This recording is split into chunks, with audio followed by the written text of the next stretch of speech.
اما بعد، عزیز طلباء، ہمارے دیار میں جو اہل بدعت بستے ہیں جنہیں عرف عام میں مولانا احمد رضا خان صاحب کی نسبت سے رضا خانی بھی کہا جاتا ہے، اور چونکہ مولانا احمد رضا خان صاحب بانس بریلی، جہاں کا پاگل خانہ مشہور تھا، بانس بریلی کے رہنے والے ہیں، اس اعتبار سے انہیں بریلوی بھی کہا جاتا ہے۔ یہ اپنے آپ کو اس دیار میں سچا سچا سنی حنفی کہتے ہیں، اور اسی دیار میں جو سچے سچے اہل سنت والجماعت احناف دیوبند ہیں انہیں وہابی کہتے ہیں کہ تم نہ سنی ہو نہ حنفی ہیں۔ اور ہم جو صبح شام بدعت میں مبتلا ہیں، بدعات میں غرق، ہم سنی ہیں، جیسے قدریہ تقدیر کے منکر ہیں لیکن ہیں قدری، تو ان کا سنی ہونا یا تو سن ہونے سے یا سلب ماخذ سے، تو یہ اپنے آپ کو سچا سچا حنفی کہتے ہیں، اور جو سچے سچے حنفی ہیں انہیں یہ لوگ وہابی کہتے ہیں، یعنی اہل سنت والجماعت احناف دیوبند۔ اس لیے آج کا عنوان ہم نے منتخب کیا ہے رضا خانیت بمقابلہ حنفیت۔ دیکھیں، دو آدمیوں میں جب اختلاف ہوتا ہے، آپ کے گاؤں دیہات میں بھی جب اختلاف ہوگا تو اس اختلاف کو دور کرنے کے لیے کوئی جرگہ بٹھایا جاتا ہے، کوئی ثالث بٹھایا جاتا ہے۔ ظاہر ایک فریق اپنا مدعا پیش کرے گا، اپنے دلائل دے گا، دوسرا فریق اپنا مدعا پیش کرے گا، اپنے دلائل دے گا۔ اب جو ثالث ہوتا ہے وہ جانکار ہوتا ہے، پڑھا لکھا ہوتا ہے، حکمت والا ہوتا ہے، اس سے جرگے کے، قوم کے، وطن کے ضوابط، اصول، رواج، رسم معلوم ہوتا ہے۔ وہ دونوں طرف کے موقف اور دلائل کو پرکھ کر پھر فیصلہ کرتا ہے کہ ان دونوں بھائیوں میں یا ان دونوں فریقین میں کون صحیح ہے۔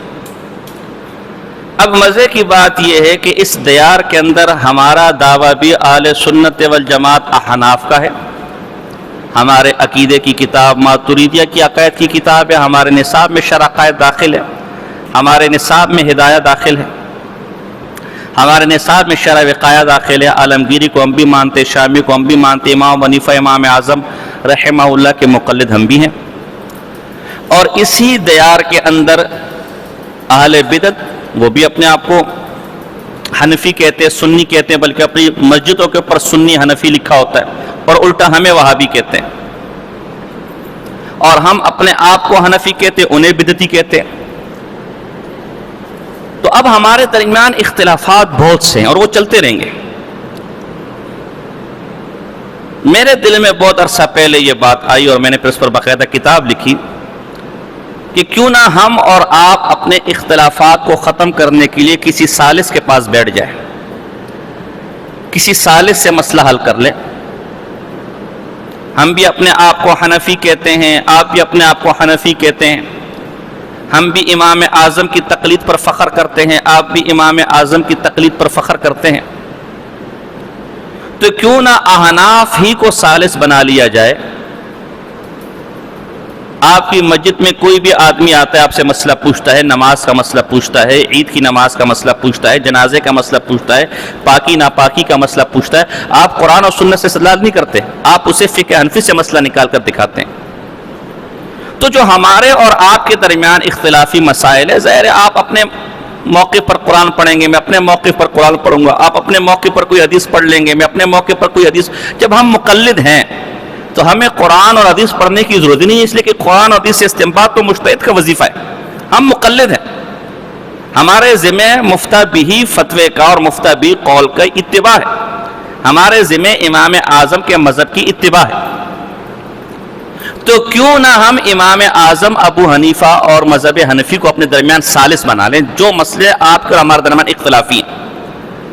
اگر آپ کا نظریہ احناف کے ہاں سے نکل آیا مفتہبی قول کے مطابق، بطور مذہب، کیونکہ احناف پہ تو غیر مفتبی اقوال بھی موجود ہیں نا، شاذ اقوال بھی موجود ہیں، میں اس کی بات نہیں کر رہا. تو یقیناً آپ اس باب میں حنفی ہوں گے. ہم نے حنفیت سے اعتزال کیا ہوگا، ہم توبہ کریں گے، رجوع کریں گے اور آپ کا مسلک اپنا لیں گے، آپ کا مسئلہ اپنا لیں گے. اور اگر مسئلہ میرے مطابق نکلا، میرے موقف کے مطابق احناف سے نکل آیا، تو حنفی ہم ہوئے، آپ کا حنفی ہونے کا دعویٰ کرنا درست نہیں ہے، اور آپ اپنے موقف سے رجوع کر لیں گے. یہ ایک مناسب بات ہے نا، ایک اتحاد اتفاق والی بات ہے. اور یہ ایسا فارمولہ ہے کہ جس فارمولے کو خود اہل بدعت نے بھی استعمال کیا ہے.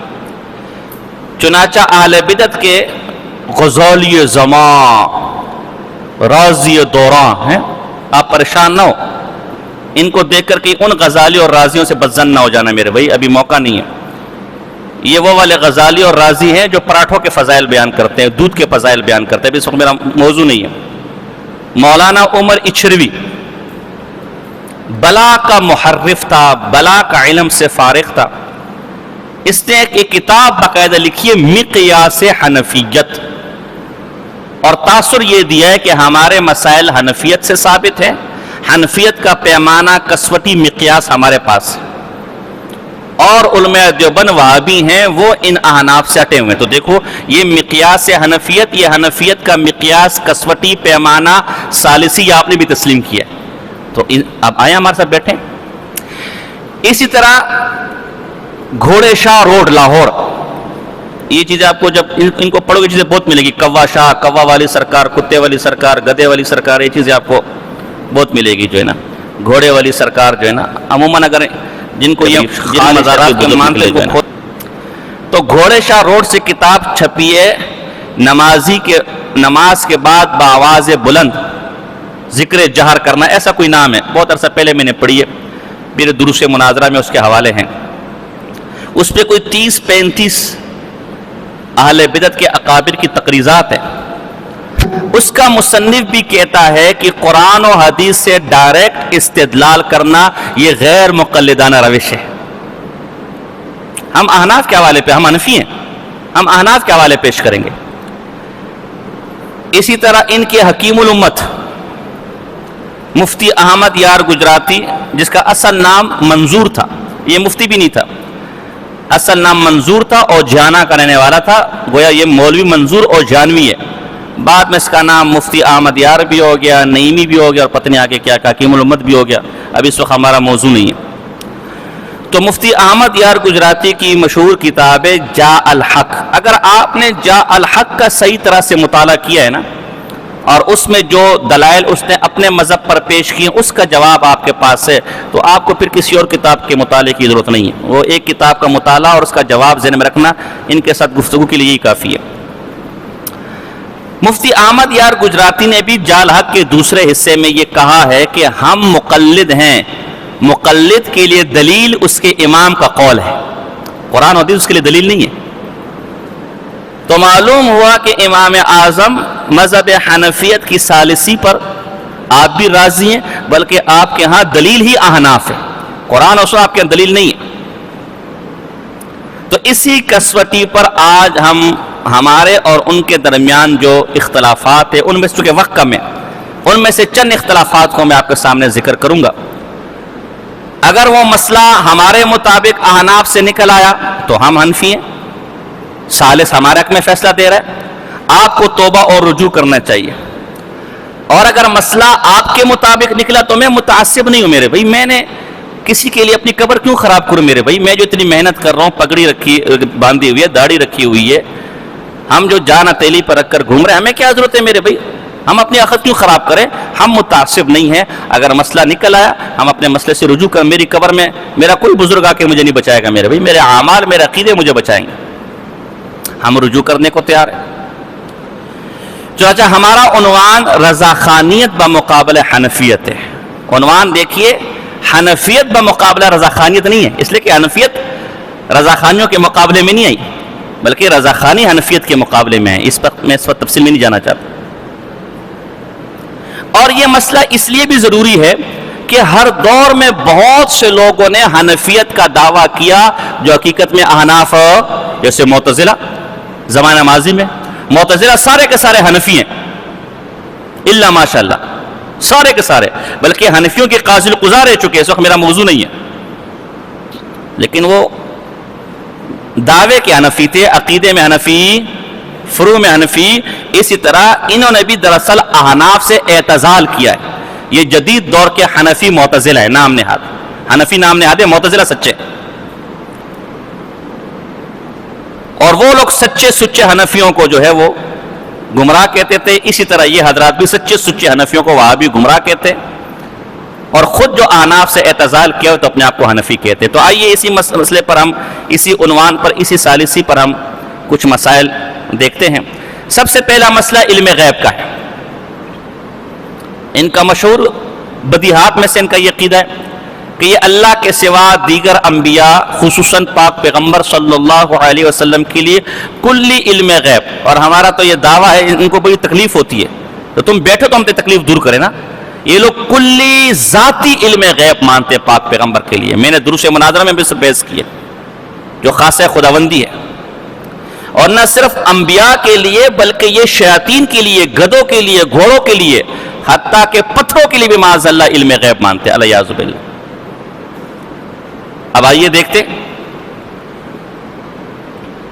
اگر احناف سے مل جائے کہ واقعتاً اللہ کے سوا اور مخلوقات بھی عالم الغیب، علم غیب رکھتی ہیں، تو ٹھیک ہے، ہم اپنے نظریے پر غور و فکر کریں گے. ہمارا نظریہ یہ ہے کہ علم غیب خاصہ خداوندی ہے. کیوں خاصہ خداوندی ہے؟ کہ علم غیب کہتے ذاتی کلی کو ہے، اور ذاتی کلی علم یہ اللہ کا خاصہ ہے. مخلوق کا ہوئی، مخلوق خود حادث ہے، تو اس کی کوئی صفت ذاتی کیسے ہو سکتی ہے؟ مخلوق خود محدود ہے، تو اس کی کوئی صفت کلی غیر متناہی کیسے ہو سکتی ہے؟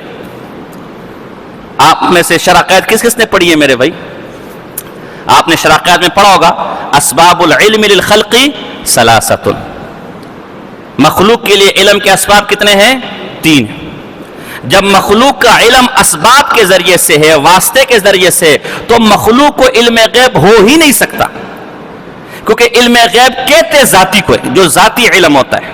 میں نے اپنے دروس مناظر میں وضاحت کیا، جب ذاتی علم کو علم غیب کہتے اور کلی بھی ہو، تو مخلوق کا علم ذاتی نہیں ہے، وہ اسباب کے ذریعے سے. اسباب العلم الخلقی، خلق بمانا مخلوق، مخلوق بمانا ذوی العقول. آپ نے شرح عقائد میں سرا پڑھ لیا تھا.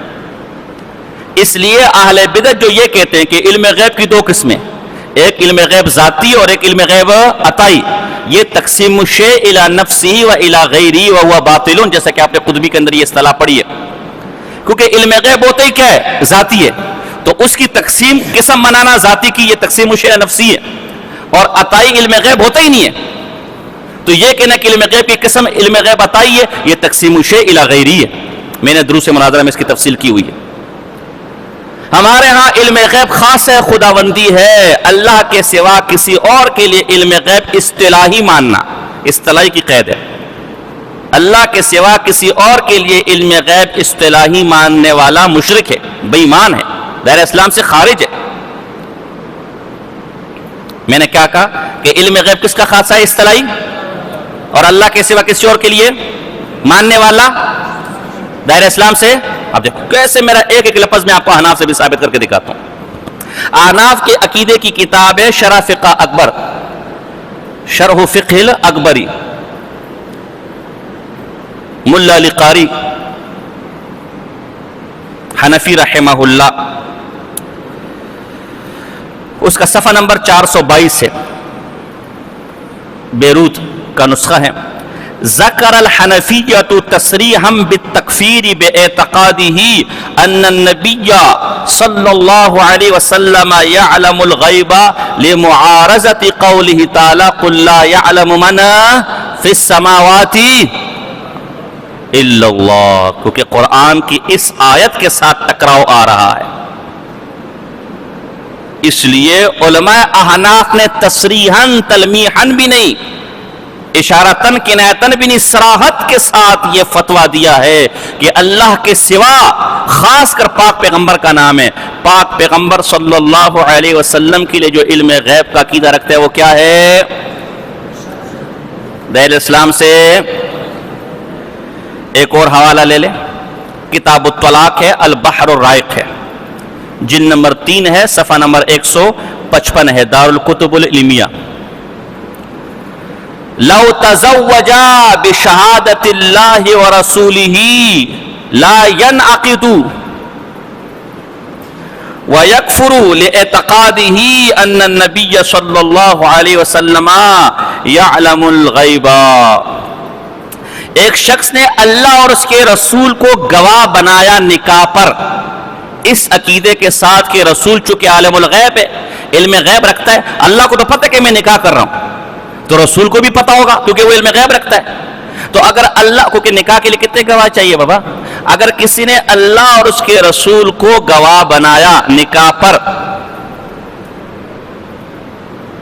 تو اس کا نکاح بھی، اس لیے کتنے گواہ چاہیے؟ اور رسول اللہ موجود نہیں، عالم الغیب بھی، نکاح بھی نہیں ہوگا.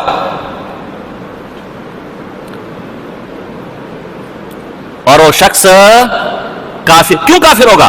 وجہ کہ خود لام تعلیلیہ ہے. لِاعْتِقَادِهِ، اس عقیدے کی بنا پر ان النبی صلی اللہ علیہ وسلم یعلم الغیب. کوئی اس میں شک، کوئی قیل و قال ہے یار؟ دو چار کی طرح. اگر عبارت ترجمہ غلط ہے تو آپ ہمیں بتا دیں کیا ترجمہ اس کا بنتا ہے. یہاں ہمارے بریلی بھائی بڑے خوش ہوتے، او جی آپ نے بڑا دھوکہ دیا افراد کی نا، بڑا دھوکہ دیا افراد دیا جو ہے نا. تجھے جمعہ 4 دن نہیں، مجھے 20 سال اسی میدان میں ہو گئے جو ہے نا. وہ جی فتاوی قاضی خان میں لکھا ہوا ہے یا دیگر کتابوں میں لکھا ہوا ہے کہ نہیں نہیں نہیں نہیں نہیں، علل اطلاق کافر نہ کہو، کیونکہ ممکن ہے کہ وہ اس نیت سے نکاح کر رہا ہو کہ پاک پیغمبر صلی اللہ علیہ وسلم پر عرض اعمال ہوتا ہے، آپ علیہ السلام پر اعمال پیش کیے جاتے ہیں، تو میرا یہ نکاح بھی کیا ہو جائے گا، لہذا اس وقت میں کافر. تو بالکل ٹھیک ہے. یہ فقہاء نے ایک تعویل بتائی ہے. فقہاء نے اس فتوے کا انکار، پہلے میں نے کہا تھا عقیدے کا کفر ہونا اور چیز ہے اور قائل کا کافر ہونا. یہاں فقہاء نے اس عقیدے کا انکار نہیں کر رہے میرے بھائی. فقہاء ایک تعویل بتا رہے ہیں جس کو یہ دھوکہ کر کے استعمال کر رہے ہیں. فقہاء کہہ رہے ہیں کہ عقیدہ تو کفریہ ہے، لیکن پہلے معلوم کر لو کہ قائل کیا نظریہ رکھتا ہے. اگر قائل کا نظریہ یہ ہو کہ عرض اعمال کے طور پر میرے اس نکاح کی کاروائی پاک پیغمبر صلی اللہ علیہ وسلم پر پیش ہوگی تو پھر وہ کافر، بالکل پھر وہ کافر. لیکن کیا اہل بدعت اس نظریے سے عقیدہ رکھتے ہیں؟ نہیں. اہل بدعت تو پاک پیغمبر کو عالم الغیب، علم غیب کا عقیدہ رکھ کر یہ کام کر رہے ہیں، اور علم غیب کے قائل کو بھی کافر کہتے ہیں. اگر اہل بدعت یہ کہتے ہیں کہ نہیں ہم علم غیب حضور کے لیے مانتے ہیں، ہاں عرض اعمال میں ہمیں مسئلہ نہیں. فرق ہے. جو فقہاء نے تعویل کیے وہ تعویل اپنی جگہ درست ہے، لیکن وہ تعویل آپ پر لگتی. رسول کا ایک معنی پیغام رسا بھی ہے نا، تبھی عربی میں ڈاکے کو بھی کیا کہا جاتا ہے؟ رسول. تو اب ایک آدمی کہے کہ مرزا قادیانی کو کافر، کیونکہ وہ رسول اپنے آپ کو کس معنی میں کہہ رہا ہے؟ لغوی معنی میں. اور جو اپنے آپ کو رسول لغوی معنی میں کہ وہ کافر. بات ٹھیک ہے نا کہ رسول اگر لغوی معنی میں کوئی اپنے آپ کو کہے تو کافر.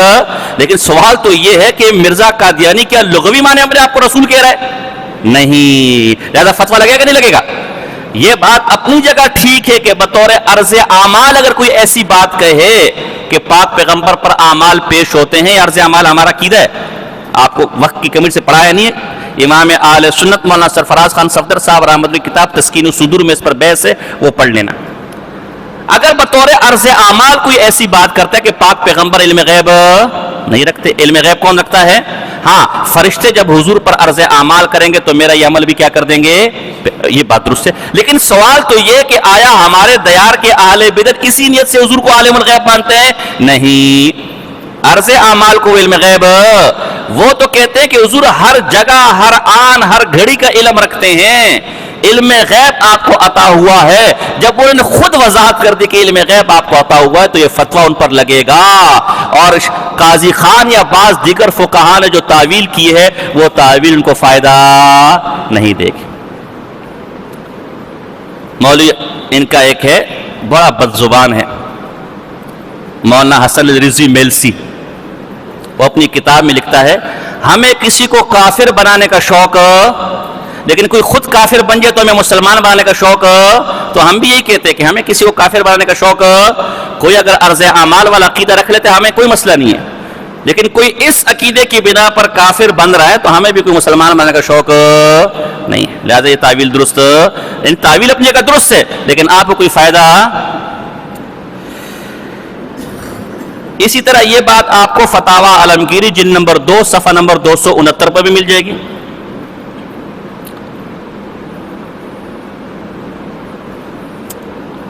اسی طرح قاضی ثناء اللہ پانی پتی رحمہ اللہ، جسے اعلیٰ حضرت مولانا احمد رضا خان صاحب اور ان کے شیخ الحدیث و تفسیر فیض احمد اویسی بیہقی وقت کہتے ہیں. ان کی مشہور کتاب ہے، ہم ایک کسی زمانے میں ہمارے نصاب میں بھی شامل تھی، ما لا بد منہ، اب تو نکال دی گئی ہے. اس کا صفحہ نمبر 11 اور 12 ہے. میر محمد کتب خانہ، یہ میر محمد کتب خانہ اب ختم ہو گیا. قدیمی کتب خانہ آرام باغ کے اندر قدیمی کتب خانے کے ساتھ یہ کتب خانہ تھا، اب یہ ختم ہو گیا. اس میں لکھتے ہیں کہ بندگان خاص الہی را در صفات واجبی شریک داشتن یا آہارا در عبادت شریک ساختن کفر است، چنانچہ دیگر کفار بھی انکار انبیاء کافر شدند. ہم چنا نصارا عیسیٰ را پسر خدا و مشرکان عرب ملائکہ را دختران خدا گفتند و علم غیب بھی مسلم داشتند کافر شدند. کیا کیا وجہ کفر کی؟ وہ جو مشرکین کافر ہوئے، فرشتوں کو اللہ کی کیا بنا دیا؟ بیٹیاں بنا دیا. کفار نے انبیاء کا انکار کر دیا. نصارہ نے عیسیٰ علیہ السلام کو خدا کا بیٹا بنا دیا. اور انہی کفری عقیدوں میں سے ایک یہ ہے کہ وہ ان انبیاء کے لیے کیا مانتے ہیں؟ علم غیب. بات سمجھ آئی؟ اور صاف لکھا ہے بندگان خاص الہی دا صفات واجبی، واجب الوجود کی جو صفات ہے، یہ مشرکین اللہ کے خاص بندوں کو اس میں کیا کرتے ہیں؟ اور انہی صفات واجبیہ میں سے ایک صفت کیا ہے؟ واجب تعالیٰ کی علم غیب. تو دیکھو احناف کا کتنا صاف اور صریح. اب اس کے مقابلے میں انہوں نے اپنی کتابوں میں لکھا ہے کہ جو نبی کے لیے علم غیب کا منکر ہے وہ کافر ہے. گویا کہ علم غیب ضروریات دین میں سے ہے. ہم نے تو میں 20 حوالے اس پر پیش کر سکتا ہوں کہ علماء احناف نے مخلوق کے لیے علم غیب کا عقیدہ رکھنے والے کو کافر کہا ہے، متکلمین نے بھی کہا ہے، فقہا نے بھی کہا ہے. اس کے مقابلے میں چیلنج کرتا ہوں کہ میں تو 10 کا مطالبہ کرو گے 10 پیش کر دوں گا. متکلمین ماتریدیہ کا مطالبہ کرو گے ان سے بھی پیش کر دوں گا. فقہاء احناف کا مطالبہ کرو گے ان سے بھی پیش کر دوں گا، جیسے کہ میں نے چند پیش کر دیے. لیکن میرا تمہیں چیلنج ہے، چھوٹا ہو بڑا ہو، عرب کا ہو عجم کا ہو، مشرق کا ہو غرب کا ہو، شرق کا ہو، دنیا کے کسی کونے کا ہو، قیامت تک کا وقت ہے. ایک مفتبی قول یا تو ماتریدی یا تو اشعری متکلم سے دکھا دو، یا احناف کے فقہا سے دکھا دو، یا احناف کو بھی چھوڑو شوافع مالکیہ حنابلہ سے دکھا دو کہ جو مخلوق کے لیے علم غیب نہیں رکھتا وہ کافر ہے. حوالہ تم دکھاؤ، اپنے مذہب سے رجوع کرنے کو میں تیار ہوں. جو ہے نا، لیکن قیامت کی صبح تک نہیں دکھا سکتے. نہ خنجر اٹھے گا نہ تلوار ان سے، یہ بازو میرے آزمائے ہوئے ہیں. امام اعظم ابو حنیفہ رحمہ اللہ کا مذہب دیکھو ذرا.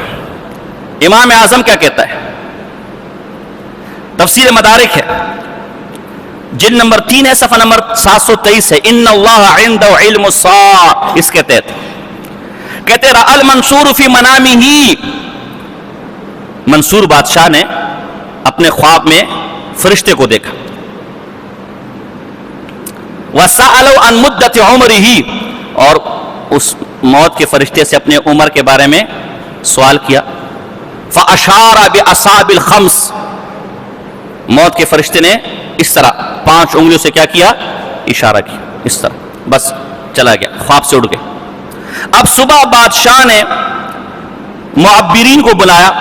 فعبر المعبرون، اب تعبیر کرنے والوں نے کس نے کہا جی آپ 5 دن تک زندہ رہیں گے، کس نے کہا کہ آپ 5 ماہ تک زندہ رہیں گے، کس نے کہا کہ آپ 5 سال تک زندہ رہیں گے. اس کو تسلی. تو اس زمانے کے سب سے بڑے امام اعظم ابو حنیفہ کو بلایا. فقال ابو حنیفہ